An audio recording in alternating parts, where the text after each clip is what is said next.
I'm dead. No, I'm not writing this from beyond the grave. Obviously, I'm not really dead, but pretty much anyone who's ever known me thinks I am. So how is it that they think I'm dead when I'm clearly not? That, my friend, is a long story. So if you're curious, and you do seem to be curious since you clicked on the link, please sit back and enjoy. It's not a story for the faint of heart, however, because I readily admit I'm a difficult person, and what's to follow is nuclear revenge. I suppose I should start with a few things. My name is Richard Price. Not Dick, not Rick, Richard. I'm 6 foot even, 190 pounds. I've been called good-looking by a lot of people, so I guess I am. I've got brown wavy hair, brown eyes, and I'm currently sporting a mustache and goatee. I was 39 when I died. I'm 43 now. I'll admit that most of my life things came pretty easily to me, like school and learning taekwondo. I wasn't born extremely rich or anything like that. I was just able to figure things out fairly quickly, and yes, I did inherit a large sum of money twice over.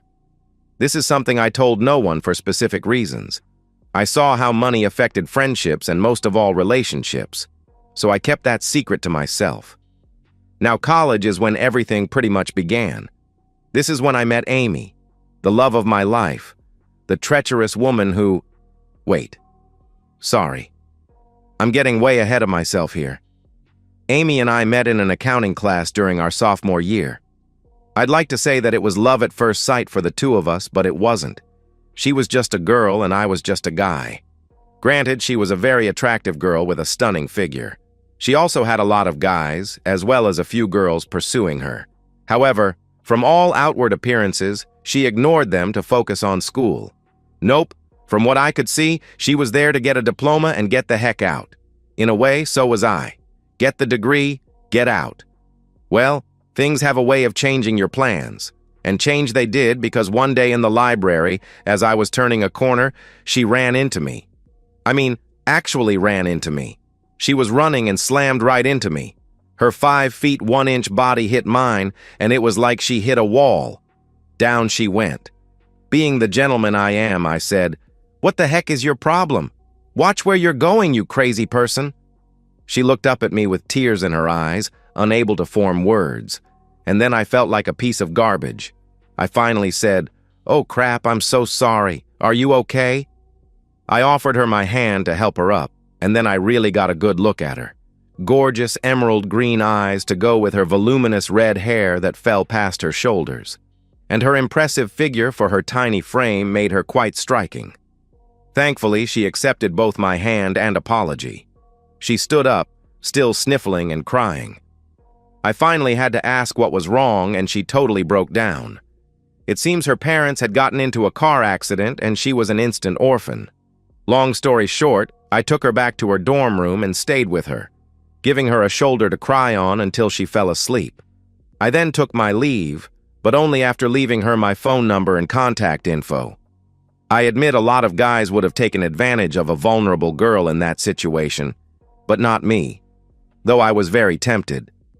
The thing is, I could relate to what she was going through. I lost my parents at the tender age of 13. I was then raised by my aunt, Mom's sister, bless her soul. She too passed away, darn cancer, a month before I started college. Between my parents and my aunt, I inherited quite a large sum of money, multi-millions. The vast majority of it was held in a trust until I graduated college, but only if I maintained 3.7 or higher GPA. For the time being, I got a monthly allowance. Now, if I did not maintain that GPA, I would only get that allowance and not full access to my trust until I turned 30. But things really clicked when I hit college. My GPA at the time of meeting Amy was just over 3.8. Anyway, like I said, a lot of guys would have taken advantage of her. Instead, I let her sleep and let her decide if she wanted to contact me again or not. I knew she was dealing with a lot of stuff. As it turns out, I didn't hear from her, at all. I was a little annoyed, but it is what it is. The year ended and off I went to return home. I had inherited my aunt's very large house and I owned it outright. So I spent the summer relaxing a bit before I decided to start up my company, as I was studying computer forensics with my ultimate goal of being a legal hacker for companies. Yeah, I did try some of the illegal stuff, but it wasn't worth the possibility of prison time. Now I'm not the best at hacking, but I'm definitely very good. However, back then, I was super cocky about it, and it cost me. I learned the hard way, and I lost out on making a lot of money. But by the end of that summer, I had been hired by a local bank to see if I could get past their firewalls. A more proficient hacker probably would have done it in an hour. It took me 90 minutes. Regardless, I did it and showed them their weaknesses.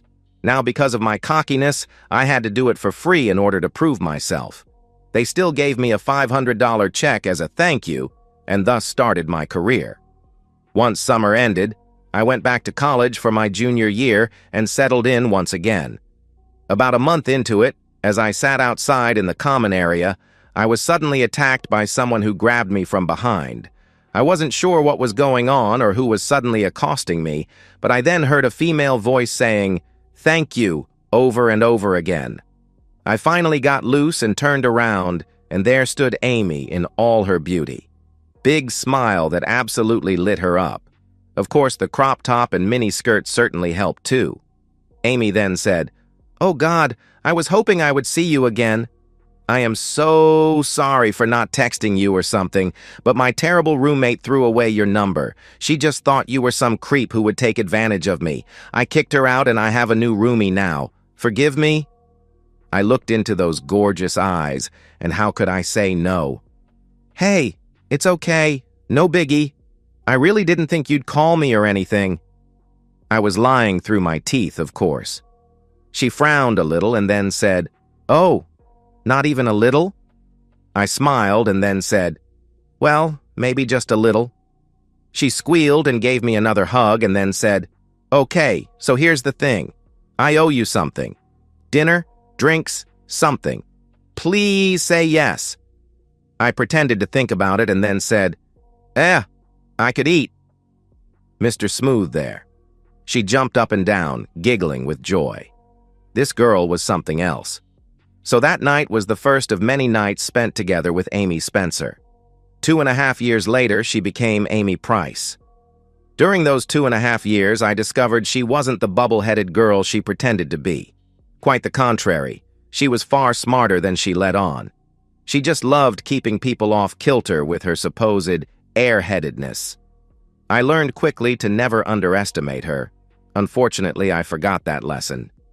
Now, a few things that happened in those 2.5 years of dating. I found out she was a year older than me because she took a year off to travel. Not a biggie, it's just a year. We also had a very active romantic relationship. I mean very active. That woman could excite me like no other. There was almost nothing that was off limits with her, but I absolutely refused to include others. I was a one-on-one kind of guy. I didn't want another person in bed with me. She pouted a bit over it, but told me that she accepted it and never asked again. Now I heard a few rumors around campus about her wildness, but I chalked it up to jealousy. We spent a lot of time together, so I didn't think much of it. The other thing is, I never mentioned was my trust, and that was for a reason. I wanted to make sure she loved me for me and not the cash. When we were about to get married, I gave her a prenup to sign. That confused her, but I told her that it protects her as much as it protected me, so she shrugged her shoulders and signed it anyway. She came from a lot of money, so she thought my logic was sound. Once I had it locked away in a safety deposit box, after a copy was sent to my lawyer, I then told her about the trust. She was angry at first, but then realized she was marrying a guy with a lot of money. I just never went into details as to how much money. I let her assume it was hundreds of thousands, not well over 10 million at the time. Even then, I felt I needed to keep some things to myself, though it was subconscious. Soon after we got married, we had agreed to wait on children in order to get our careers underway. I had a head start with mine, but she was working towards being a CPA, and she wanted her own firm. It took her 5 years before she did it. 2 years after that, I was doing my best in trying to get her pregnant, but we found out she was infertile. Not even in vitro would have worked. That was a very dark period for us both. Our romantic life was nearly non-existent for a brief time, and she just focused on her business, working long hours, etc. But we eventually found the light again, and our romantic relationship was reignited. For the next few years, we settled into our lives. My business was flourishing, as was hers. Between the two of us, we were clearing over $3 million a year, with things looking even better for the future. But then things started to change. I didn't notice it at the time because it was so gradual, but in looking back, this is when I know my marriage was doomed. I was just not paying very close attention to things. Both of our jobs did have us traveling quite a bit, mine more than hers. However, it wasn't like either of us were gone for weeks at a time. I was usually gone for 2 or 3 days twice, maybe 3 times a month, while Amy seemed to be gone a full week every month. We adjusted, and life seemed to be very good. Our romantic life definitely decreased, but we still were intimate at least once a week, though it was different somehow, more like her just using me. Amy was also beginning to dress a lot sexier, which I did love. I also noticed she was wearing a new anklet and never took it off. Now, a few months before Amy's 40th birthday, I was making plans for a big vacation. I had always wanted to do a cruise, but Amy gets violently seasick, so that was out. So I settled on going to Hawaii for 2 weeks, a place she had always dreamed of going to but never got the opportunity. So in order to keep it a secret, I used the excuse of traveling for work to plan it all out.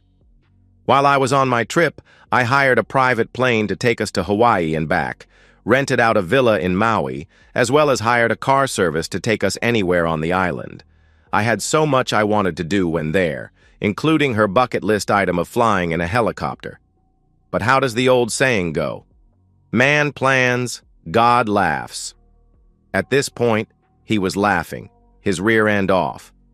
As I said, I used traveling for work as the excuse to make all these plans. I wasn't going to do it at home. Amy might overhear it.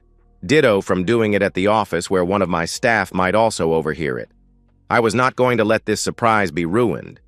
As it turned out, I was able to get most things arranged in a day or so I decided to surprise Amy by coming home early.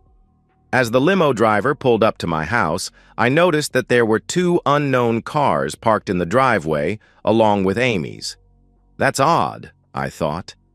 I then asked the driver to drop me off a couple of houses down, and I'd walk back.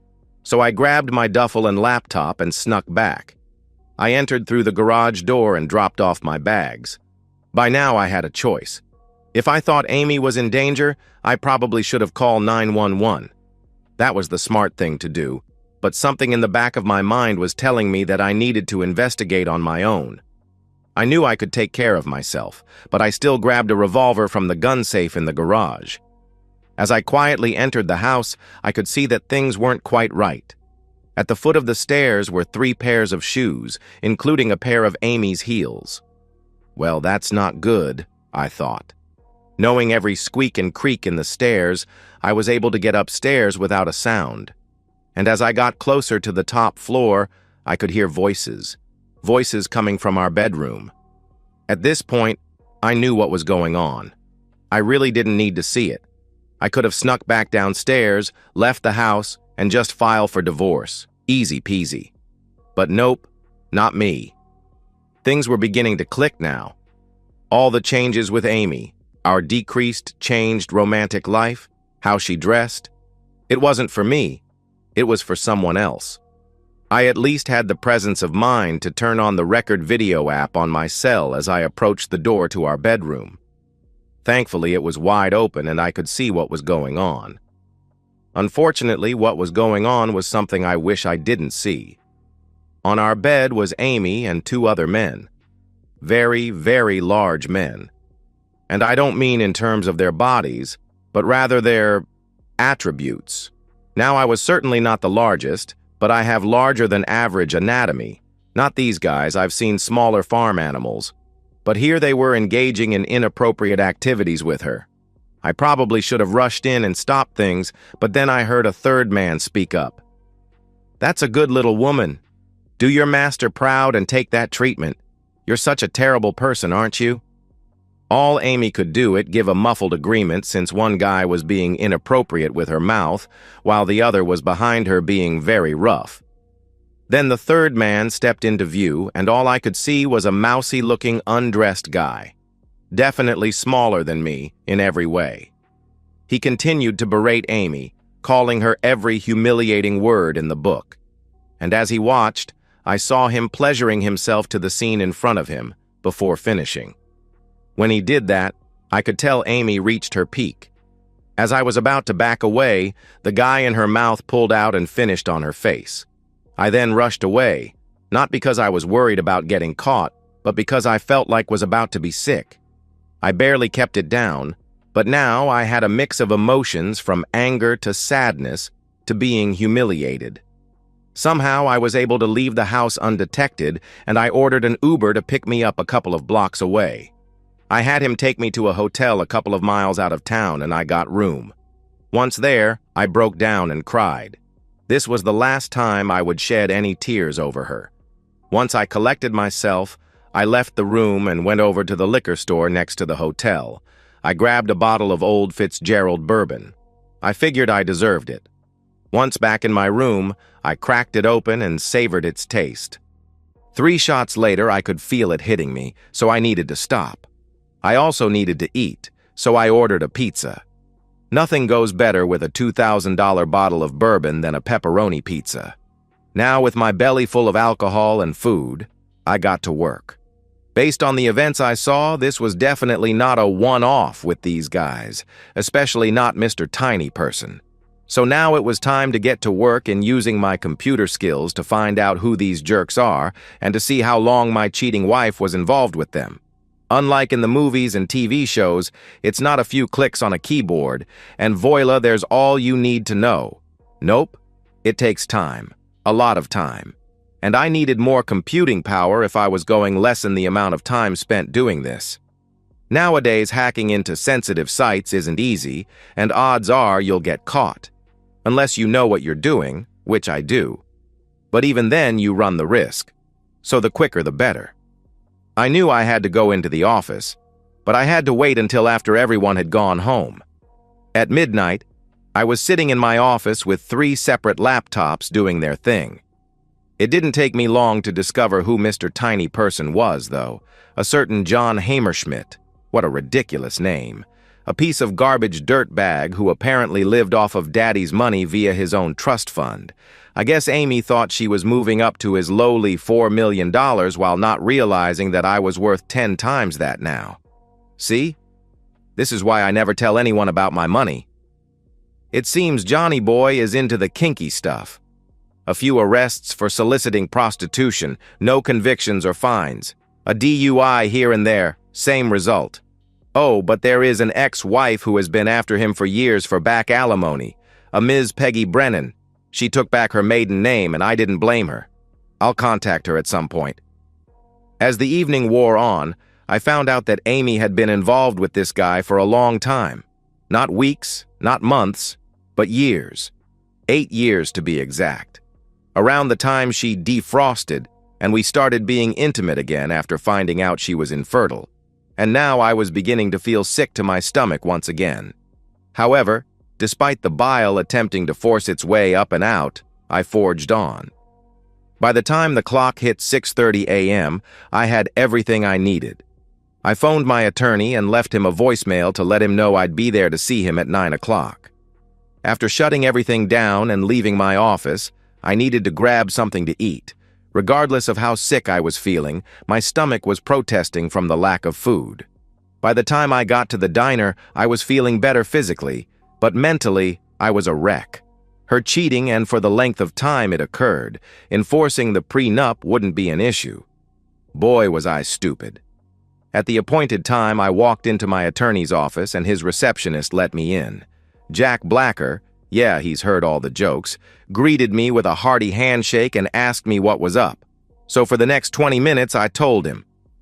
So you see, Jack, I'm going to divorce the woman, and I'm firmly enforcing the prenup. She's not going to get a darn cent from me. Now, any other time I would have missed this, but when I mentioned the prenup, his eye twitched. I've played poker with the man. I know his tells. And that, my friends, was a tell. A big one. Jack said, "Well, let's not be too hasty here, Richard. I mean, your finances are really tied together here and—" "Cut the nonsense, Jack. I can tell you're lying." He hemmed and hawed before saying, "Well, ahem. You see, there is no prenup. Not anymore." "What the heck do you mean that there's no prenup?" He slowly backed away from his desk to give us a bit more distance and said, "Look, it's... Aw, heck. Amy got to me. I'll never know why I didn't jump over his desk right then and there and strangle him, but I let him speak. The entire time my hands were clenched in fists of rage. It seems Amy seduced him. She offered him anything and everything. She let him do whatever he wanted to her, and it was pretty vile, too. I didn't know just how perverted this jerk was. In the end, she convinced him to erase all evidence of the prenup. That terrible woman. I slumped in my chair and realized just how devious my oh-so-loving wife could be. I allowed my love of her to overshadow what was right there in front of me. Once again, I had underestimated her, but never again. Unfortunately for the both of them, they didn't know I still had the original in my safety deposit box. I never let anyone know about it. After a moment or two, I stood up. When I did so, Jack pushed his chair even further back in fear. I chuckled and said, "No, my dear old friend, you're going to suffer. I'm not going to just report you to the ethics board, but I'll make you wish that you had never been born. And if you let Amy know that I know, you're in serious trouble." And with that, I shoved the chair I had been sitting in into his desk, and I stormed out of his office and headed back to my hotel room. Once back to my room, I doubled down on my efforts to find out what else Amy has done. Now it was time to crack into all of accounts. A long time ago, I had set up back doors in all of her electronic devices, including the servers in her office. Until now, even with all the cheating I had uncovered, I didn't think I needed to access them. But with the attempted destruction of the prenup, it was now time for me to play dirty. Unlike the overnight research, this wasn't going to need to be as delicate as, technically, I had access already. During my investigation into my cheating wife, I discovered then she still didn't know anything about my offshore accounts and the full amount of my trust. All she knew was what my company made and that my supposed worth was around $4.5 million. Apparently, over the years, she's taken out a very large life insurance policy on me and my company. If anything happened to me, short of suicide or murder, she'd collect a hefty sum. Far more than what she thought I was worth. As I dug deeper, I discovered she had a hidden email account that I nearly missed. I've got to hand it to her. She's definitely very good at being devious.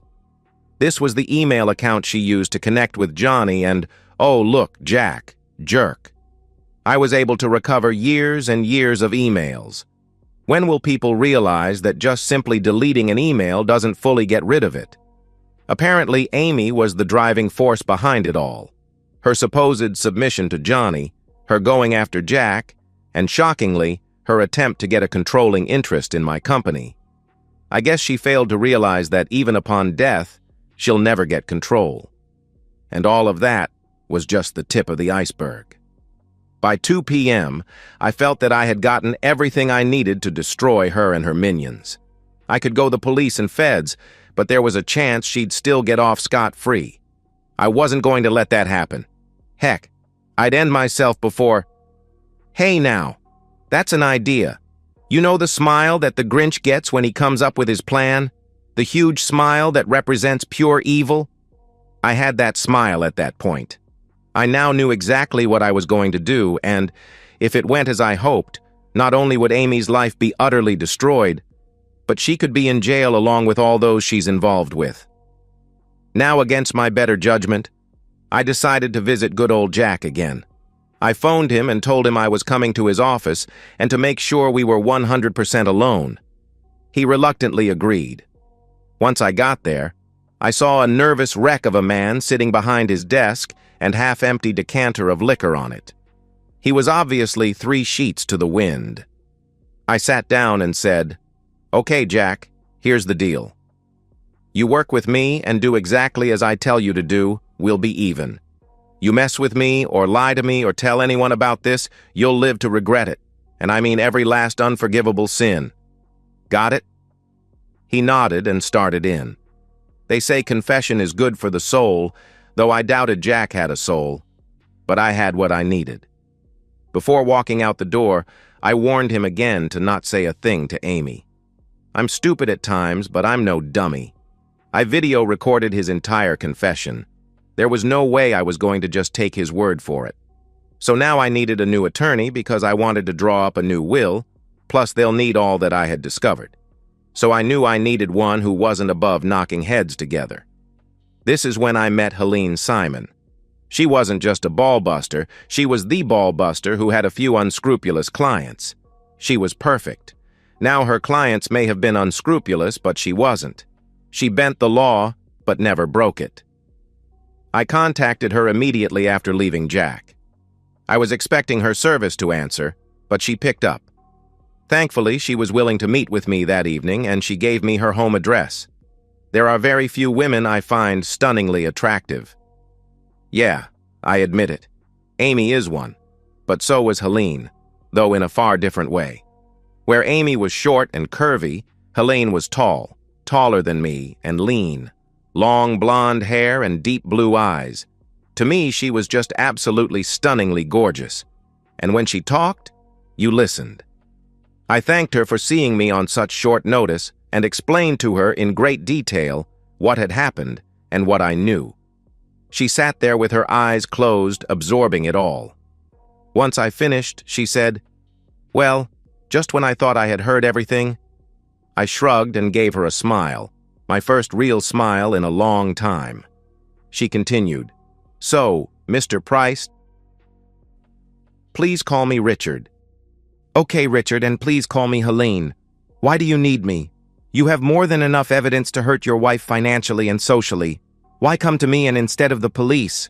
I could handle your divorce, of course, but I will admit there are far better attorneys that could handle that. It's simple.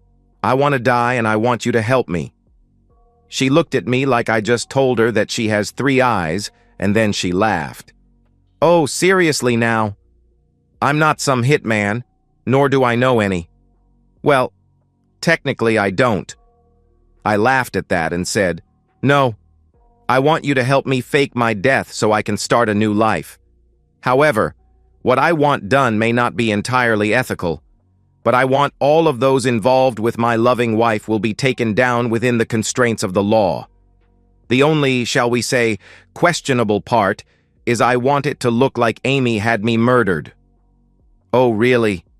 Now why would I allow myself to be caught up in such an illegal escapade? Mind you, as an officer of the court, I should call the police right now and tell them of your plans." I laughed again and said, "Helene, I do my research. I'm not asking you to do anything illegal, but I know that you know people who can help me. I also want you to draw up a new will, but also handle whatever fallout will occur after my death, as well as get me all new credentials. Overall, I really want Amy to suffer. I want those that she's been involved with to suffer as well. I want to burn the woman and take away everything from her. I just want it to look like she did it and let the chips fall where they may. In the end, I want to burn it all down around her." She gave me a sly smile and said, "Well now, you are a smart one.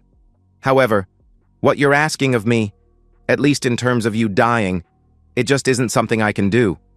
Of course, I'll handle your will, transfer of any and all assets to whomever you want, as well as everything else you need for a new life. That won't be a problem. The main thing you want, I just wish I could assist you, but legally I cannot." I nodded my head and said, "I understand. Richard, please allow me to continue. I just wish I could do more. I wish I could tell you to contact a gentleman by the name of Ray Flash. I wish I could tell you that you could use my name and let him know that I refuse to help you. I wish I could tell you that he's the right man for this job.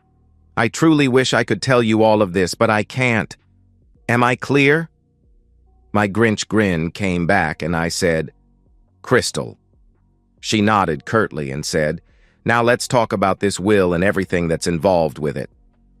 Later that evening, back in my hotel room, I finally felt a freedom that I hadn't felt in days. Now that everything was in motion legally, I finally took to closing accounts and reopening them so that Amy couldn't get her hands on my money. I left the joint account alone, but I did move half of the money to a new account at the suggestion of Helene. I needed to make sure that it looked like I was going to divorce Amy, including serving her. She'll be very surprised to realize that I still had a copy of the prenup after giving Helene the original. I checked out the hotel the next day and headed home at my scheduled time. I had to play nice for a while until things were put in motion. Before leaving the hotel, I did reach out to Ray Flash, thanks to the number that Helene definitely didn't give me. I left him a voicemail and asked that he please contact me. Once back home, nothing looked out of place. If I hadn't known what had happened here a few days ago, I never would have been the wiser. After dropping off my bags in the bedroom, checking to see if there were new sheets on the bed, there were. I then decided to take a long, hot shower. I missed the multi-spray while in the hotel. I just let the water cascade over me and tried to wash off all the hatred I had now. It didn't work. As I exited the shower and entered my bedroom, my phone went off. It was Ray. I was quick and to the point. I asked him to meet me at place of his choosing, and I let him know that Helene was sorry that she couldn't help. He understood. He gave me an address to a restaurant across town for 2 o'clock. I had a couple of hours to kill. I was just hoping that I could get away before Amy got home. "Richard, sweetie, are you home?" Darn. I got dressed and went downstairs to greet the love of my life with a fake grin plastered on my face. "Richard, oh God, I've missed you." She ran over and hugged me like there was no tomorrow. I reciprocated, barely stopping myself from strangling her. We parted and I said, "Honey, I was only gone a few days. You act like I was gone for a year." "Oh, I know, but I missed you so much. And so has my kitty." She gave a wink when she said that. I silently gagged and said, "Darn, I miss that kitty too. But I have a business appointment to get to, and I have to give you a rain check." She pouted and said, "Oh, Pooh." "Fine. But I want attention when you get home." I laughed and said, "Count on it." Crap. I didn't figure on having to actually be intimate with her until things were in motion, I thought. After some small talk, I begged off and made my way to see Ray. I arrived early, but so did Ray. He was hard to miss. He was a mountain of man with a baby face. When he stood up to shake my hand, the man towered over me. He was easily 6 feet 9 inches and probably weighed 300 pounds, all of it muscle. His hand engulfed mine as we shook. If it wasn't for the genuine smile on his face, I may have lost control of my bladder. We sat in the booth in the back so Ray could keep a clear sight line to the front door. He then said, "So Helene refused to help and she didn't tell you about me." I chuckled. Yeah, she was totally worthless. He caught the joke and laughed heartily before saying, "Okay, look, seriously. Despite what I look like, I'm no killer. So if that's what you want, get your rear out. If you want someone beat up, I got names. But I don't do that stuff no more.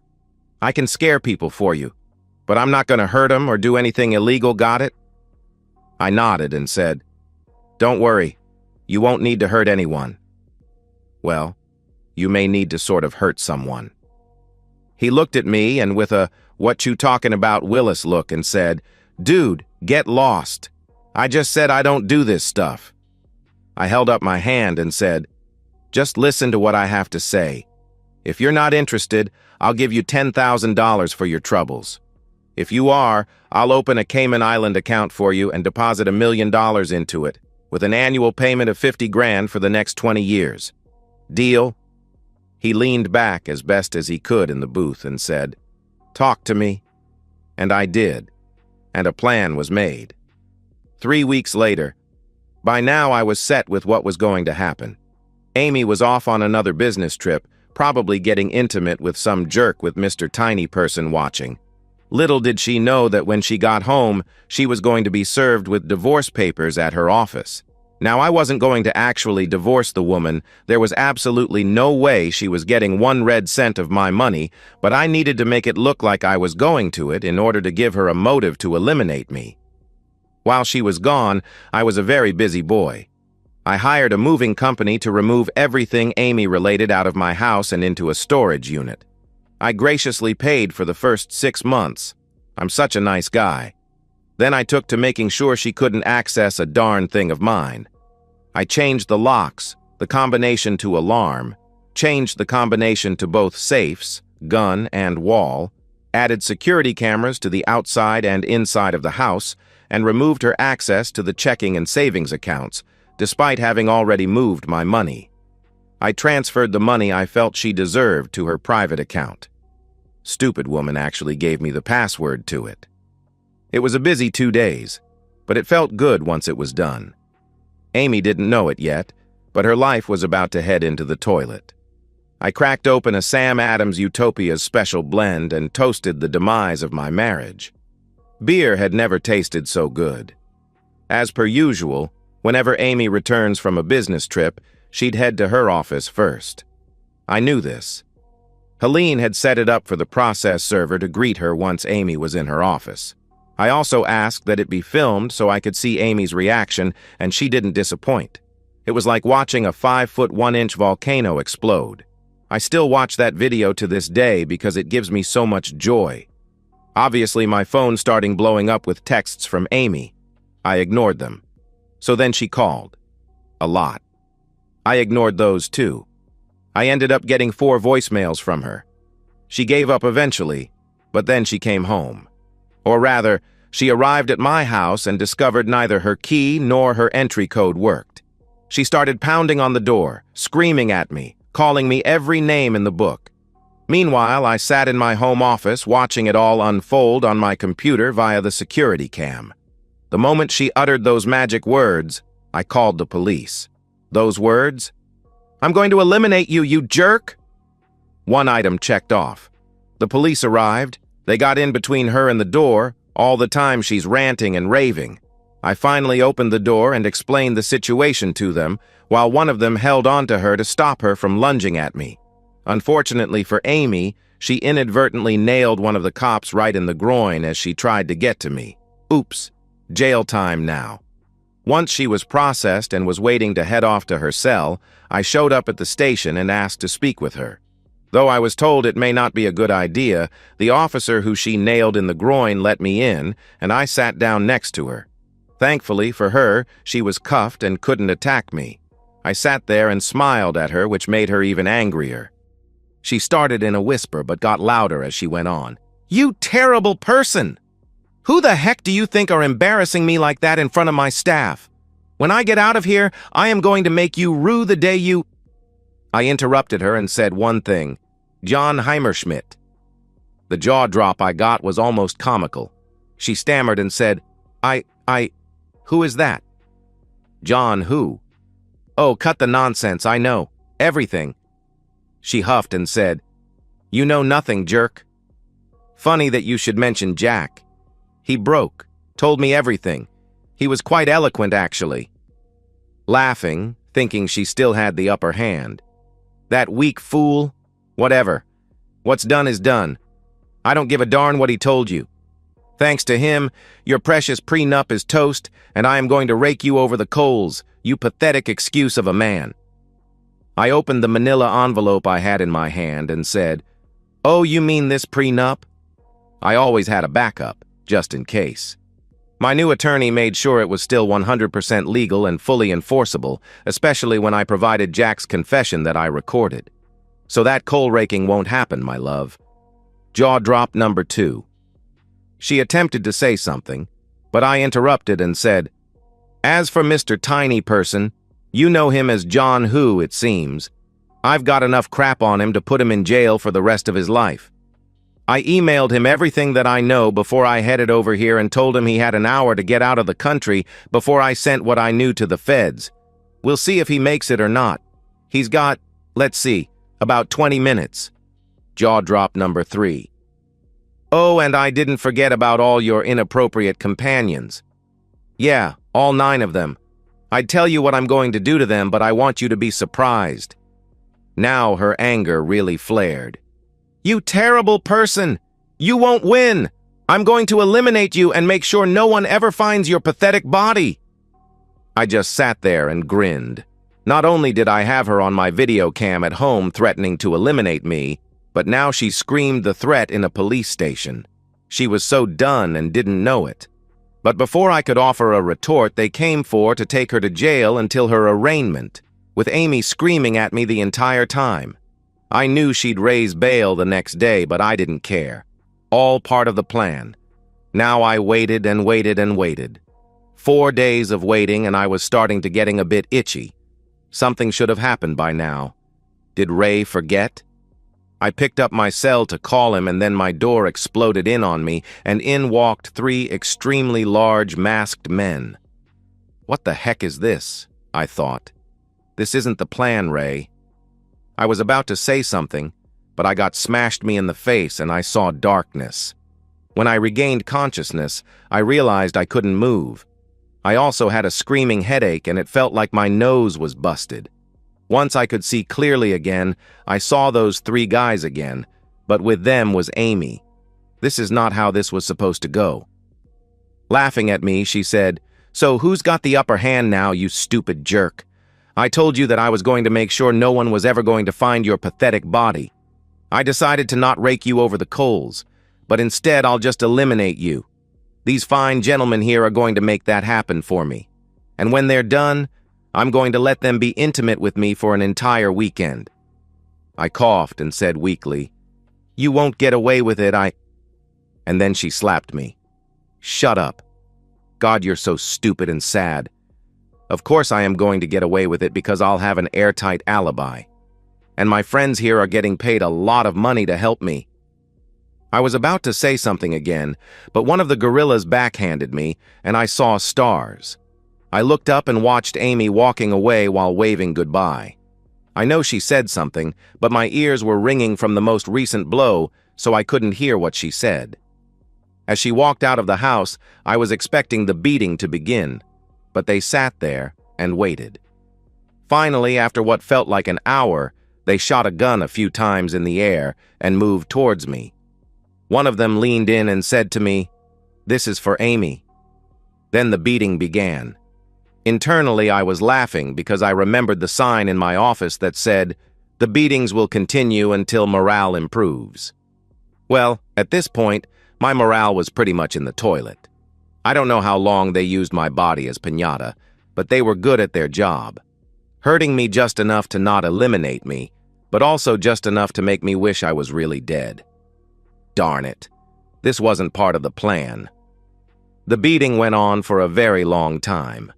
No part of my body was spared, though they were careful to not break bones. But I was sure every inch of me was bruised or bloodied. Eventually, one of them pulled out that gun and aimed it at me. He cocked the hammer and said quite loudly, "Amy says bye, loser." And he pulled the trigger and I felt like I was his with a sledgehammer. Once again, darkness claimed me. The next thing I was aware of was the sound of beeping and something that sounded like whooshing air. I slowly opened my eyes, which was not easy to do, and I was greeted with bright lights. I immediately closed them, but reopened them when I heard a flurry of activity around me. By the way they were dressed, I could tell I was in a hospital. Somehow, I survived. The next day or so was quite painful for me. I was more battered than I thought, but I'd heal. I was wrong about no broken bones, though. My left wrist was busted, but, like the bruises, it would heal. On day 3, Helene visited me to see how I was doing. I told her what had happened and gave her access to my house to collect the videos of that night. She informed me that neighbors did her the gunshots, but thought it was car backfire. Apparently, someone called 911 anonymously, and here I was. Unfortunately, she couldn't stay for long as she had urgent business to attend to, but she handed me my cell phone and wished me well. After she left, I called Ray. I wanted to know what the heck happened to the plan. I got voicemail and told him to call me immediately. Well, he never called. Instead, I got a visit from him later that day. He woke me up by gently shaking me. When I saw him, I tried to lunge at him, but my body failed me. He smiled and said, "Easy. Easy. It's okay. Just chill, dude." Chill? Chill? What the heck, Ray? I was nearly eliminated for real and tell me to chill. Where were you? He looked wounded when I said to him, "Wow. Helene didn't..." Sigh. She can be such a difficult person. Dude, listen. Officially, you're dead now. You're in a private hospital. Everyone here is sworn to secrecy, and they're paid very well to keep it. As far they're concerned, you're John Doe. No one here knows you. It's all because of Helene. Now it was my turn for a jaw drop. I was going to say something, but he stopped me and said, "Dude, I know we had a plan, but we needed to make it look real. Like really real. I'm sorry for what those guys did to you, but they're real pros, and I knew they could do what needed to be done, and I trusted them. Once your wife started looking for thugs to take you out, I made sure it was my guys were the ones she hired." I started to laugh, painfully. "You know, Ray, you could have clued me in." Dude, if I did that, your reaction to what was going on wouldn't look real. Now when the cops see the video and your wife being there, she's cooked. I know you didn't want her going to jail permanently, but when I was told what she wanted to be done to you, I went to Plan B. Plan B? Wait, what did she want done? She wanted your private parts so she could display them in a jar. I would have done another jaw drop, but I was too sore. I finally said, "She wanted to mutilate me? Darn, she is really cold." He chuckled. "Yeah, real cold." My guys did have some fun with her, though. She really did sleep with them for a whole weekend. Then she paid them. Once I paid them in full, they left the country. By the way, you owe me $250,000 extra. I closed my eyes for a moment to think and smiled. Opening my eyes, I then said, "Okay, I can do that. So that's it? Everyone thinks I'm dead?" He nodded his head and said, "Yep, except for me and Helene.